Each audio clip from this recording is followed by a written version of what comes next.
दिनै आदा नाब्लानि गा 63थि जोनोम सानमोन बेनि थाखाय जिहेतु आदाया जोबथेसालियाव दङ बेवहाय जों बोसोरफ्रोमबो जोबथेसालियाव थानाय समाव जोबथेसालियावनो बिथांनि जोनोम सानखौ खुंफैयो दिनैबो बेबादिनो जों बिथांखौ विश खालामनो फैयो बेयाव अफ कोर्स बे खनसेयावहाय कामरुप डिस्ट्रिक्ट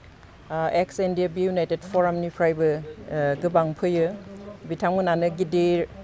मोजां केक लानानै फैयो जोंनि बोजोबनिफ्रायबो फैदों फिथा सिथाव लानानै फैदों स' बेयाव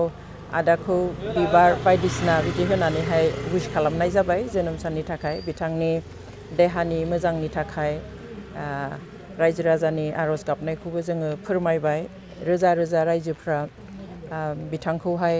ससियेल मिडियानि गेजेरजों विश खालामदों बेखौबो जों फोरमायफैबाय आरो आदाया बेखौ खोनानानै मोजां मोनदों आरो बयनिसिमबो साबायखर बावहरदों दिनै जों आरो मिन्थिनो मोनबावदों